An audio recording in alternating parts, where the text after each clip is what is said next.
ಶ್ರೀ ಮಹಾಗಣಾಧಿಪತಯೇ ನಮಃ. ಗುರುಭ್ಯೋ ನಮಃ. ನಮಸ್ಕಾರ. ಸಮಸ್ತ ಜ್ಯೋತಿಷ್ಯ ಜಾಗೃತಿ ಚಾನೆಲ್ ವೀಕ್ಷಕರಿಗೆ ಸ್ವಾಗತ.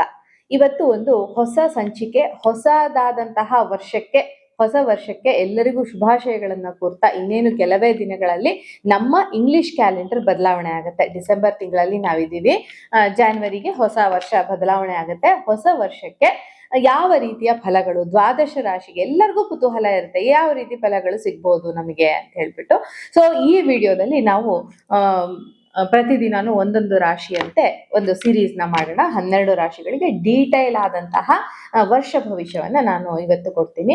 ಸ್ಲೋ ಮೂವಿಂಗ್ ಪ್ಲಾನೆಟ್ಸ್ ಆದಂತಹ ಶನಿ, ಗುರು, ಹಾಗೇನೆ ರಾಹುಕೇತುಗಳು ಯಾವ ರೀತಿಯ ಫಲಗಳನ್ನ ಈ ವರ್ಷ ಕೊಡ್ತಾರೆ, ಹಾಗೇನೆ ಈ ವರ್ಷ ಗ್ರಹಣಗಳಾಗ್ತಾ ಇದೆಯಾ, ಗ್ರಹಣದಿಂದ ಯಾವ ರೀತಿಯ ಫಲಗಳು ಯಾವ ಸಮಯದಲ್ಲಿ ನಮಗೆ ಸಿಗುತ್ತೆ, ಇದನ್ನೆಲ್ಲ ಕನ್ಸಿಡರ್ ಮಾಡಿ ನಾವು ಈ ವರ್ಷ ಭವಿಷ್ಯವನ್ನ ಹೇಳೋದಕ್ಕೆ ಪ್ರಯತ್ನ ಪಡ್ತೀನಿ ನಾನು. ನೋಡೋಣ. ನಿಮ್ಗೆ ಈ ವಿಡಿಯೋ ಇಷ್ಟ ಆದ್ರೆ ಲೈಕ್ ಮಾಡಿ ವಿಡಿಯೋನ. ಬನ್ನಿ, ಹಾಗಾದ್ರೆ ಮೊದಲನೇ ರಾಶಿ ಮೇಷ ರಾಶಿಯಿಂದ ಪ್ರಾರಂಭ ಮಾಡೋಣ. ಮೇಷ ರಾಶಿಯವರಿಗೆ ಈ ವರ್ಷ ಹೆಂಗಿರ್ಬೋದು ಅಂತ ನೋಡೋದಾದ್ರೆ, ನೀವು ಹಳೆಯ ಕರ್ತವ್ಯಗಳನ್ನ ಯಾವ್ದೋ ಮರ್ತಿದ್ದೀರಾ. ಕರ್ಮಗಳನ್ನ, ನೀವು ಮಾಡಿದಂತಹ ಕರ್ಮಗಳನ್ನ ಶುದ್ಧೀಕರಿಸ್ಕೊಳ್ಳೋದಕ್ಕೆ ಅಂತ ಹೇಳಿ ಶನಿ 12ನೇ ಮನೇಲಿದ್ದಾನೆ. ಕೆರಿಯರು, ನಿಮ್ಮ ನೀವು ಕೆಲಸ ಮಾಡುವಂತ ಜಾಗದಲ್ಲಿ, ಮತ್ತೆ ಫೈನಾನ್ಸು, ನಿಮ್ಮ ಮನೆ, ಹೀಗೆ ಎಲ್ಲ ವಿಚಾರದಲ್ಲೂ ದೊಡ್ಡ ಮಟ್ಟದ ಬದಲಾವಣೆಗಳನ್ನ ಕಾಣೋದಕ್ಕೆ ಚಾನ್ಸ್ ಇರುವಂತಹ ವರ್ಷ ಇದು. ರಾಹುಕೇತು ಗ್ರಹಗಳು ನಿಮ್ಮ ಮಕ್ಕಳು, ನಿಮ್ಮ ಫ್ರೆಂಡ್ಸು, ನಿಮ್ಮ ರೊಮ್ಯಾಂಟಿಕ್ ಲೈಫ್ ಹೇಗಿದೆ, ಆರೋಗ್ಯ ಹೇಗಿದೆ, ಫಾರಿನ್ ಕನೆಕ್ಷನ್ ಹೇಗಿದೆ, ಇದ್ರ ಮೇಲೆ ಹೆಚ್ಚು ಪ್ರಭಾವವನ್ನು ಬೀರ್ತವೆ. ಹಾಗೇನೆ ಇದಷ್ಟೇ ಅಲ್ಲ, ರಾಹುಕೇತುಗಳು ಮನಶಾಂತಿಗೆ ಸಂಬಂಧಿಸಿದಂಗೆ, ಹೀಲಿಂಗ್ಗೆ ಸಂಬಂಧಿಸಿದಂಗೆ, ಹಾಗೇನೆ ಸ್ಪಿರಿಚುಯಾಲಿಟಿ, ಕೇತು ಅಂದ್ರೇನೆ ಸ್ಪಿರಿಚುಯಾಲಿಟಿ, ಈ ಸ್ಪಿರಿಚುಯಾಲಿಟಿಯ ವಿಚಾರದಲ್ಲಿ ನಿಮ್ಮ ಜೀವನದಲ್ಲಿ ಹೇಗೆ ಕೆಲಸ ಮಾಡ್ತದೆ ಅನ್ನೋದನ್ನ ನಾವು ಈ ವಿಡಿಯೋದಲ್ಲಿ ನೋಡೋಣ. ಪ್ರಮುಖ ಗ್ರಹ ಸಂಚಾರಗಳು ಅಂತ ನೋಡ್ಬೇಕಾಗತ್ತೆ. ಪ್ರತಿ ವರ್ಷದಲ್ಲೂ ಸ್ಲೋ ಮೂವಿಂಗ್ ಪ್ಲಾನೆಟ್ಸ್ ಅಂತ ಇರ್ತಾವಲ್ವಾ, ಗುರು, ಶನಿ, ಈ ತರಹದ ಗ್ರಹಗಳು, ಜೊತೆಗೆ ರಾಹುಕೇತುಗಳನ್ನ ಇಟ್ಕೊಂಡು ಹೇಳ್ಬೇಕಾಗತ್ತೆ. ಮೊದಲನೇದಾಗಿ ಗುರು ಗ್ರಹದ ಸಂಚಾರ ಯಾವಾಗ ಆಗುತ್ತೆ? ಜಾನ್ವರಿಯಿಂದ ಜೂನ್ 2 ವರೆಗೂ ನಮ್ಗೆ ಗುರು ಮಿಥುನದಲ್ಲಿ ಇದ್ದು 3ನೇ ಮನೆಯನ್ನ, ಅಂದ್ರೆ ಮೇಷ ರಾಶಿಯವರಿಗೆ 3ನೇ ಮನೆಯನ್ನ ಪ್ರತಿನಿಧಿಸ್ತಾನೆ. 3ನೇ ಮನೆಯನ್ನ ನಾವು ಫೋಕಸ್ ಮಾಡ್ಬೇಕಾಗತ್ತೆ.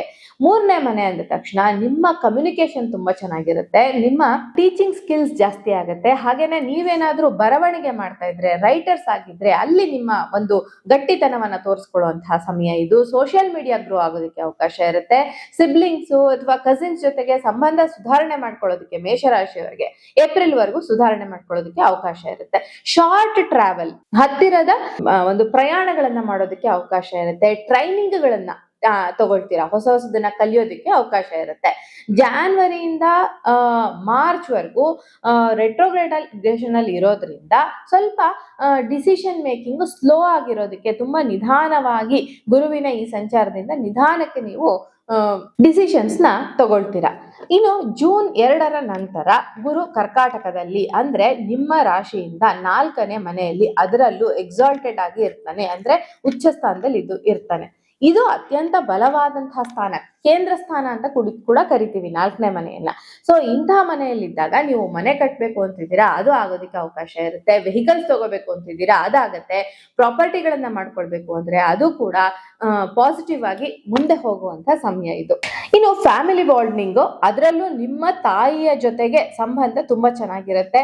ಹಾಗೇನೆ ನೀವೇನಾದ್ರೂ ಹೋಮ್ ಬೇಸ್ಡ್ ಬಿಸ್ನೆಸ್ ಮಾಡ್ಬೇಕು ಅನ್ಕೊಂಡಿದ್ದೀರಾ ಅಂದ್ರೆ ಏಪ್ರಿಲ್ ನಂತರ ಮಾಡಿ, ಏಪ್ರಿಲ್, ಮೇ, ಜೂನ್ ನಂತರ ಮಾಡಿ.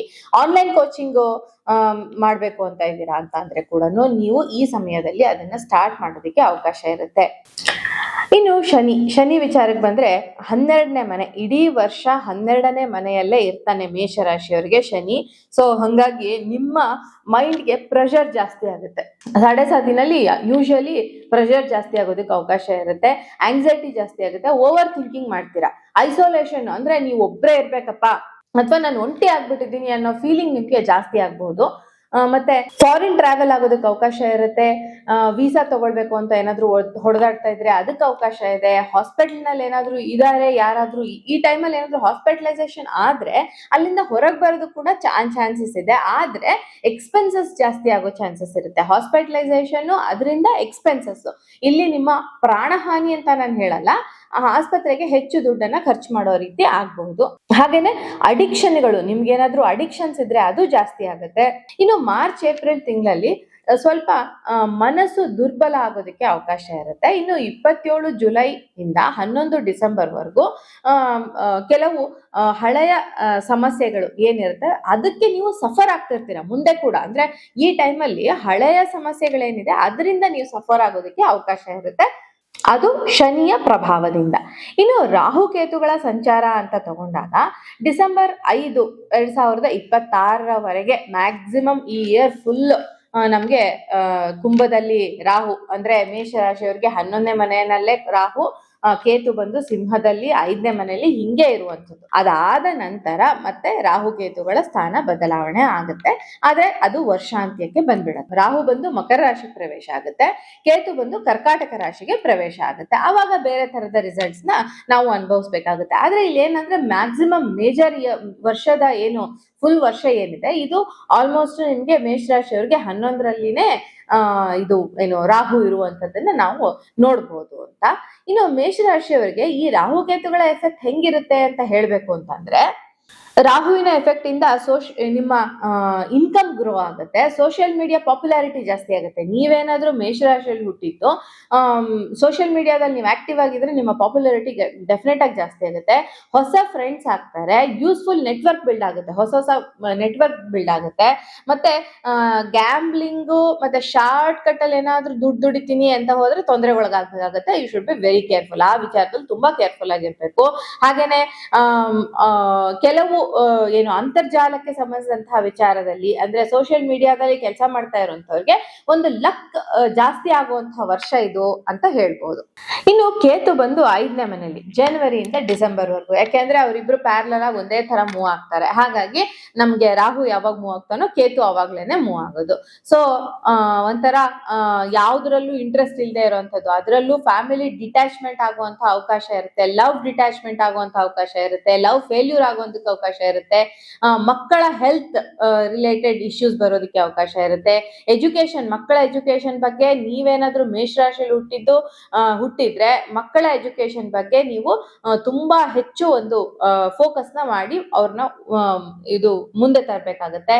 ಆದ್ರೆ ಮಂತ್ರ ತಂತ್ರ ಅಥವಾ ಅಸ್ಟ್ರಾಲಜಿ ಏನಾದ್ರು ಕಲಿತೀನಿ, ಈ ತರದ್ ಏನಾದ್ರು ಮಾಡ್ತೀನಿ ಅಂತ ಅನ್ಕೊಂಡಿದ್ರೆ ಖಂಡಿತ ಇದು ಅತ್ಯುತ್ತಮವಾದಂತಹ ಕಾಲ ಅಂತ ಹೇಳ್ಬೋದು. ಇನ್ನು ರಾಹು 10ನೇ ಮನೆಯಲ್ಲಿ ಇರೋದ್ರಿಂದ ಡಿಸೆಂಬರ್ 5ರವರೆಗೆ ಹೆಂಗೆ ಅಂದ್ರೆ ಕೆರಿಯರ್ ಸಡನ್ ರೈಸ್ ಆಗೋದಕ್ಕೆ ಅವಕಾಶ ಇರುತ್ತೆ, ಪ್ರಮೋಷನ್ಸ್ ಬರೋದಕ್ಕೆ ಅವಕಾಶ ಇರುತ್ತೆ, ನಿಮ್ಮ ರೋಲ್ ಚೇಂಜ್ ಆಗುತ್ತೆ, ಲೊಕೇಶನ್ ಚೇಂಜ್ ಆಗೋದಕ್ಕೆ. ಅದರಲ್ಲೂ ನೀವೇನಾದ್ರೂ ಫಾರಿನ್ ಜಾಬ್ ನ ಏನಾದ್ರೂ ಹುಡುಕ್ತಾ ಇದ್ರೆ there will be possibility of getting foreign jobs. ಮತ್ತೆ ಗೌರ್ಮೆಂಟ್ ಇಂದ ಒಂದಷ್ಟು ಸಪೋರ್ಟ್ ಸಿಗುತ್ತೆ. ಮತ್ತೆ ಅಥಾರಿಟಿ ಒಂದು ಒಳ್ಳೆ ಪೊಸಿಷನ್ ಹೋಗೋದಕ್ಕೆ ರಾಹು ಪೊಸಿಷನ್ ಕೊಡೋದಕ್ಕೆ ಯಾವಾಗ್ಲೂ ರೆಡಿ ಇರ್ತಾನೆ. ಹಾಗೇನೆ ಈ ಸಮಯದಲ್ಲಿ ಒಂದು ಪ್ರಾಬ್ಲಮ್ ಏನಾಗುತ್ತೆ ಅಂದ್ರೆ, ನೀವೇನಾದ್ರೂ ಬಿಸ್ನೆಸ್ ಮ್ಯಾನ್ ಆಗಿದ್ರೆ ಅಥವಾ ನೀವು ಕೆಲಸ ಮಾಡ್ತಿದ್ರೆ ನಿಮ್ಗೆ ಆಫೀಸ್ ಪಾಲಿಟಿಕ್ಸ್ ಅಲ್ಲಿ ಸಿಕ್ಕಾಕೊಂಡು ಒದ್ದಾಡೋದಕ್ಕೆ ಅವಕಾಶ ಇರುತ್ತೆ. ಸೊ ನಿಮ್ಮ ಇಮೇಜ್ ಡ್ಯಾಮೇಜ್ ಆಗೋದಕ್ಕೆ, ನಿಮ್ಮ ಇಮೇಜ್ ಏನಿದೆ, ನಿಮ್ಮ ಒಂದು ಗೌರವ ಏನಿದೆ ಅದು ಡ್ಯಾಮೇಜ್ ಆಗೋದಕ್ಕೆ ಕೂಡ ಈ ಸಮಯದಲ್ಲಿ ಅವಕಾಶ ಇರುತ್ತೆ. ಇನ್ನು ಲಾಸ್ಟ್ 1 ತಿಂಗಳಲ್ಲಿ ಕೇತು ಏನಪ್ಪಾ ಮಾಡ್ತಾನೆ ಅಂತ ಹೇಳಿದ್ರೆ, 4ನೇ ಮನೆಗೆ ಬಂದ ನಂತರ ಸ್ವಲ್ಪ ತಾಯಿಯ ಆರೋಗ್ಯದ ವಿಚಾರದಲ್ಲಿ ಸ್ವಲ್ಪ ಕಿರಿಕಿರಿಗಳನ್ನ ಮಾಡಬಹುದು. ತಾಯಿಯ ಸಂಪರ್ಕ ಮೇಷರಾಶಿಯವರಿಗೆ ಸ್ವಲ್ಪ ಕಡಿಮೆ ಆಗಬಹುದು ಈ ವರ್ಷದ ಅಂತ್ಯದಲ್ಲಿ. ಸೊ ಮನೆ ಬದಲಾವಣೆ ಮಾಡುವಂಥದ್ದು, ರಿನೋವೇಷನ್ ಮಾಡುವಂಥದ್ದು, ಮತ್ತೆ ಕೆಲವರ ಜೊತೆ ಎಮೋಷನಲ್ ಡಿಟ್ಯಾಚ್ಮೆಂಟ್ ಆಗೋದಕ್ಕೆ ಕೂಡ ಅವಕಾಶ ಇರುತ್ತೆ. ಹಾಗೇನೆ ನಿಮ್ಮ ಬರ್ತ್ ಪ್ಲೇಸ್ ಅಥವಾ ನಿಮ್ದು ಅಂತ ಊರು ಯಾವ್ದು ಅನ್ಕೊಂಡಿರ್ತೀರೋ ಆ ಊರಿಂದ ದೂರ ಹೋಗೋದಕ್ಕೆ ಅವಕಾಶ ಇರುತ್ತೆ. ಆದ್ರೆ ನೀವೇನಾದ್ರೂ ಸ್ಪಿರಿಚುವಲ್ ಎನ್ವಿರಾನ್ಮೆಂಟ್ ಅಲ್ಲಿ ಇದ್ರೆ ಅದನ್ನ ನೀವು ಆಕರ್ಷಣೆ ಮಾಡಿದ್ರೆ ಈ ಸಮಯದಲ್ಲಿ ಖಂಡಿತ ನಿಮ್ಗೆ ದೊಡ್ಡ ಮಟ್ಟದ ಪಾಸಿಟಿವ್ ಚೇಂಜಸ್ ಆಗ್ತಾ ಹೋಗ್ತವೆ.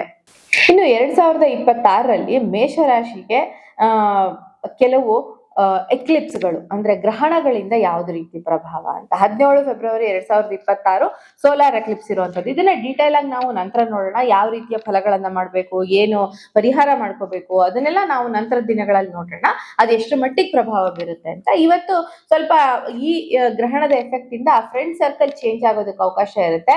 ಇನ್ಕಮ್ ಫ್ಲೂಯೆಂಟ್ ಆಗಿ ಬರ್ತಾ ಇರುತ್ತೆ, ಯಾವ್ದೋ ಒಂದು ರೀತಿಯ ಇನ್ಕಮ್ ಮೇಷರಾಶಿಯವರಿಗೆ ಬರೋದಕ್ಕೆ ಸ್ಟಾರ್ಟ್ ಆಗುತ್ತೆ. ಓಲ್ಡ್ ಫ್ರೆಂಡ್ಸ್ ಅಂದ್ರೆ ಹಳೆಯ ಫ್ರೆಂಡ್ಸ್ ಒಂದು ಪವರ್ಫುಲ್ ಆಗಿರುವಂತಹ ಸಿಚುವೇಶನ್ ಅಲ್ಲಿ ಇರ್ತಾರೆ.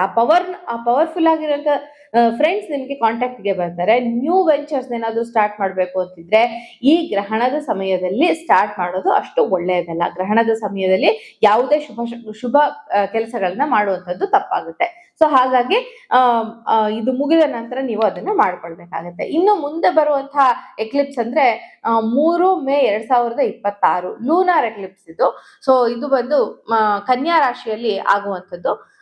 ಇದು ಸ್ವಲ್ಪ ಹೆಲ್ತ್ ಇಶ್ಯೂಸ್ ನ ತಂದ್ಕೊಡೋದಕ್ಕೆ ಅವಕಾಶ ಇರುತ್ತೆ, ಟ್ರಿಗರ್ ಮಾಡುತ್ತೆ ಅಂತ ಹೇಳ್ಬೋದು. ಆಲ್ರೆಡಿ ನಿಮ್ಗೆ ಏನಾದ್ರು ಹೆಲ್ತ್ ಇಶ್ಯೂಸ್ ಇದ್ರೆ ಅದು ಜಾಸ್ತಿ ಆಗೋದಕ್ಕೆ ಅವಕಾಶ ಇರುತ್ತೆ. ಕಾಂಪಿಟೇಟರ್ಸ್, ನಿಮ್ಮ ವಿರುದ್ಧ ಇರುವಂತಹ ಕಾಂಪಿಟೇಟರ್ಸ್ಗೆ ಒಂದು ನೀವೇ ಬಿಟ್ಕೊಡೋ ರೀತಿ ಆಗೋಗ್ಬಿಡುತ್ತೆ. ಆಫೀಸ್ ಪಾಲಿಟಿಕ್ಸ್ ನಲ್ಲಿ ಸೇರ್ಕೊಳ್ದೆ ಇರೋದು ತುಂಬಾ ಮುಖ್ಯ ಆಗುತ್ತೆ. ಸಣ್ಣ ಪುಟ್ಟ ವಿಚಾರ ಮಾತಾಡಿ ಸಿಕ್ಕಾಕೊಳ್ಳೋ ಅವಕಾಶ ಇರುತ್ತೆ. ಡಯಟ್, ಎಕ್ಸಸೈಸು ಇದನ್ನ ಮಾಡೋದಕ್ಕೆ ಈ ವರ್ಷ ತುಂಬಾ ಬೆಸ್ಟ್ ಆದಂತಹ ವರ್ಷ. ಯಾಕೆಂದ್ರೆ ಈ ವರ್ಷ ತುಂಬಾ ಕಿರಿಕಿರಿಗಳಿರೋದ್ರಿಂದ ನೀವು ಈ ಸಾರಿ ಒಂದು ಡಯಟ್ ಮತ್ತೆ ಒಂದು ಮಂತ್ರ ಚಾಂಟಿಂಗು ಅಥವಾ ದೇವಸ್ಥಾನಕ್ಕೆ ಹೋಗೋದು ಈ ತರದನ್ನ ಏನಾದ್ರೂ ಮಾಡ್ಕೊಳ್ಳೇಬೇಕು. ನಾನು ಕೊನೆಯಲ್ಲಿ ಯಾವ ರೀತಿಯ ಪರಿಹಾರಗಳನ್ನ ಮಾಡ್ಬೇಕು, ಯಾವ ರಾಶಿಗಳವರು ಅನ್ನೋದನ್ನ ಕೂಡ ನಾನು ತೋರಿಸ್ತೀನಿ. ಇನ್ನು 12 ಆಗಸ್ಟ್ 2026 ಸೂರ್ಯಗ್ರಹಣ, ಸೋಲಾರ್ ಎಕ್ಲಿಪ್ಸ್ ಆಗೋದಕ್ಕೆ ಅವಕಾಶ ಇರುತ್ತೆ. 5ನೇ ಮನೆಯಲ್ಲಿ ಅಂದ್ರೆ ಮೇಷ ರಾಶಿಯಿಂದ 5ನೇ ಮನೆಯಲ್ಲಿ ಆಗ್ತಾ ಇರೋದ್ರಿಂದ ಒಂದು ಲೈಫ್ ನ ಒಂದು ಟರ್ನಿಂಗ್ ಪಾಯಿಂಟ್, ಲವ್ ಲೈಫ್ ನ ಟರ್ನಿಂಗ್ ಪಾಯಿಂಟ್ ಅಂತ ಕೂಡ ನಾವು ತಗೊಳ್ಬಹುದು. ಬ್ರೇಕಪ್ ಆಗೋದಕ್ಕೆ ಅವಕಾಶ ಇರುತ್ತೆ. ಒಂದು ಸುಮಾರು ಕನ್ಫ್ಯೂಷನ್ಸ್ ಇರುತ್ತೆ, ಇದು ಸರಿ ಇದೆಯಾ ಸರಿ ಇಲ್ವಾ ಅಂತ ಹೇಳಿ. ಮತ್ತೆ ಮಕ್ಕಳ ಕುರಿತಾಗಿ ಹೆಚ್ಚು ಯೋಚನೆಗಳನ್ನ ಮಾಡ್ತಾ ಇರ್ತೀರಾ. ಹಾಗೇನೆ ರಿಸ್ಕಿ ಇನ್ವೆಸ್ಟ್ಮೆಂಟ್ಸ್ ಅಂತ ಏನ್ ಮಾಡ್ತೀವಲ್ಲ, ಹಾಕ್ ನೋಡೋಣ ಏನಾಗುತ್ತೆ ಆಗ್ಲಿ ಅಂತ, ಹಂಗ್ ಮಾಡೋದಕ್ಕೆ ಈ ಸಮಯದಲ್ಲಿ ಹೋಗದೆ ಇರೋದು ತುಂಬಾ ಮುಖ್ಯ ಆಗುತ್ತೆ.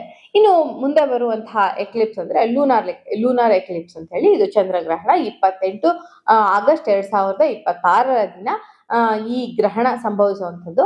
ಫಾರಿನ್ ಟ್ರಾವೆಲ್ ಮಾಡ್ಬೇಕು ಅನ್ನುವಂಥ ಡಿಸಿಷನ್ ಏನಾದ್ರೂ ಇದ್ರೆ ಅದನ್ನ ಇವಾಗ್ಲೇ ತಗೊಳ್ಳಿ. ಮತ್ತೆ ನಿದ್ದೆ ಮತ್ತೆ ಆಂಗ್ಸೈಟಿಗೆ ಸಂಬಂಧಿಸಿದಂಗೆ ಸ್ವಲ್ಪ ಕಷ್ಟ ಇರುತ್ತೆ. ಹಾಗಾಗಿ ಸ್ಪಿರಿಚುವಲ್ ಎಕ್ಸ್ಪೀರಿಯನ್ಸ್ ಗಳನ್ನ ಮಾಡ್ಬೇಕಾಗುತ್ತೆ. ಅಂದ್ರೆ ಈ ರೇಖಿ ರಾಜಕ್ರಿಯವನ್ನ ತಗೊಳ್ಳೋದು ಅಥವಾ ನಮ್ಗೆ ಬೇರೆ ರೀತಿಯ ಒಂದು ದೇವರ ನಾಮ ಜಪವನ್ನ ಮಾಡೋದು, ಈ ತರ ಯಾವುದೇ ಜಪಗಳನ್ನ ಮಾಡಿದ್ರು ನೆಮ್ಮದಿಯಾಗಿ ಒಂದು ನಿಮ್ಗೆ ಅಟ್ಲೀಸ್ಟ್ ಎಲ್ಲರಿಗೂ ಎಂಡ್ ಆಗ್ಲೇಬೇಕು, ನೆಮ್ಮದಿಯಾಗಿ ಆಗುವಂತಹ ಅವಕಾಶ ಇರುತ್ತೆ ಅಂತ ಹೇಳ್ಬೋದು. ಇನ್ನು ಕಮ್ಯುನಿಕೇಶನ್, ನೀವು ಮಾತಾಡ್ತಾ ಕೆಲಸವನ್ನ ಮಾಡ್ತೀರಾ ಅಂದ್ರೆ ಕಮ್ಯುನಿಕೇಶನ್ ಲೆವೆಲ್ ಅಲ್ಲಿ ನಿಮ್ ಕೆಲಸ ಇದೆ ಅಂದ್ರೆ ಅಲ್ಲಿ ವರ್ಕೌಟ್ ಆಗೋದಕ್ಕೆ ಅವಕಾಶ ಇರುತ್ತೆ. ಮೇಷರಾಶಿಯವರಿಗೆ ಅಂದ್ರೆ ನೀವು ನಿಮ್ಮ ಹಣವನ್ನ ಇನ್ವೆಸ್ಟ್ ಮಾಡಿದ್ರೆ ನಿಮ್ಮ ನಾಲೆಡ್ಜ್ ನ ಮಾತ್ರ ಇನ್ವೆಸ್ಟ್ ಮಾಡಿರ್ತೀರಾ. ಹಾಗಾಗಿ ಇದು ಒಂಥರ ಇನ್ವೆಸ್ಟ್ ಮಾಡದೆ ನೀವು ಹಣವನ್ನ ಗಳಿಸೋದಕ್ಕೆ ಅವಕಾಶ ಇರುತ್ತೆ. ಪ್ರಾಪರ್ಟಿ, ಎಜುಕೇಶನ್, ಇಂಟೀರಿಯರ್ ಕೌನ್ಸಿಲಿಂಗ್ ಮತ್ತೆ ಹೀಲಿಂಗ್ ಜಾಬ್ಗಳಿಗೆ ಲಕ್ಕಿ ಇಯರ್ ಅಂತ ಹೇಳ್ಬೋದು. YouTube, Instagram, astrology, tarot coaching ಇವು ತುಂಬಾ ಚೆನ್ನಾಗಿ ಬೆಳಿತವೆ. ಏಕೆಂದ್ರೆ ಅದಕ್ಕೆ ಸರಿಯಾದ ಕಾಂಬಿನೇಷನ್ಸ್ ಏನ್ ಬೇಕೋ ಅದು ಬರ್ತಾ ಇದೆ. 10 ಮತ್ತೆ 11ರಲ್ಲಿ ಪ್ರೊಫೆಷನಲ್ ಒಂದು ಯಾವುದೇ ಮೇಜರ್ ಆದಂತಹ ಡಿಸಿಷನ್ಸ್ ತಗೊಳ್ಳೋದಕ್ಕೆ ಅವಕಾಶ ಇರುತ್ತೆ. ಹಾಗೇನೆ ದೊಡ್ಡ ಮಟ್ಟದ ಬದಲಾವಣೆಯ ಅವಕಾಶ ಕೂಡ ಇರುತ್ತೆ. ಡಿಸೆಂಬರ್ ನಂತರ ರಾಹುಕೇತು ಒಂದು ದೊಡ್ಡ ಮಟ್ಟದ ಜಂಪ್ ನ ತಗೊಳ್ತಾರೆ ಅಂತ ಹೇಳ್ಬಹುದು. ಅಂದ್ರೆ ಅವರ ಪ್ರಭಾವದಿಂದ ನೀವು ದೊಡ್ಡ ಮಟ್ಟದ ಒಂದು ಜಂಪ್ ನ ತಗೊಳ್ಳೋದಕ್ಕೆ ಅವಕಾಶ ಇರುತ್ತೆ. ಹಣದ ಅನುಕೂಲ ಹೆಚ್ಚಾಗಿರುತ್ತೆ ಮೇಷರಾಶಿಯವರಿಗೆ. ಸೈಡ್ ಇನ್ಕಮ್ ಏನಾದ್ರು ಇತ್ತು ಅಂದ್ರೆ ಅದು ಜಾಸ್ತಿ ಆಗುತ್ತೆ. ಸೇವಿಂಗ್ಸ್ ನ ನೀವು ಈ ಟೈಮಲ್ಲಿ ಜಾಸ್ತಿ ಮಾಡ್ಕೊಳ್ಬೇಕಾಗುತ್ತೆ. ಪ್ರಾಪರ್ಟಿ ಇನ್ವೆಸ್ಟ್ಮೆಂಟ್ ಗಳನ್ನ ಮಾಡ್ಬೇಕು ಅಂತ ಇದ್ರೆ ಅದನ್ನು ಕೂಡ ಮಾಡಬಹುದು. ಅದು ಕೂಡ ಈ ವರ್ಷ ತುಂಬಾ ಒಳ್ಳೆ ತರದಲ್ಲಿ ಇರುವಂತಹ ಕಾಂಬಿನೇಷನ್ ಅಂತ ಹೇಳ್ಬಿಟ್ಟು, ನಾನು ಮೊದಲೇ ಹೇಳಿದ ಹಾಗೆ ಹಾಸ್ಪಿಟಲೈಸೇಷನ್ ಅದರಿಂದ ತುಂಬಾ ಒಂದು ಟೈಮ್ ತಗೊಂಡು ಸರಿ ಮಾಡ್ಕೊಳ್ಬೇಕಾಗುತ್ತೆ. ಸೊ ಆ ಹಾಸ್ಪಿಟಲೈಸೇಷನ್ ಇಂದ ಹಣ ಕೂಡ ಹೆಚ್ಚಾಗಿ ಖರ್ಚಾಗೋದಕ್ಕೆ ಅವಕಾಶ ಇರುತ್ತೆ. ಆ ಕಡೆ ನೀವು ಹೆಚ್ಚಿನ ಗಮನವನ್ನ ಕೊಡ್ಬೇಕಾಗುತ್ತೆ. ಸೊ ಇದಾಗಿತ್ತು ಇವತ್ತಿನ ರಾಶಿ ಭವಿಷ್ಯ, ಮೇಷ ರಾಶಿಯ ವರ್ಷ ಭವಿಷ್ಯ. ಲಾಂಗ್ ಆಗಿದೆ ಕಂಟೆಂಟ್, 1 ನಿಮಿಷನೂ ಮಿಸ್ ಮಾಡದೆ ನೋಡಿ, ಸಾಕಷ್ಟು ಮಾಹಿತಿ ನಿಮ್ಗೆ ದೊರೆಯುತ್ತೆ. ನಮಸ್ಕಾರ.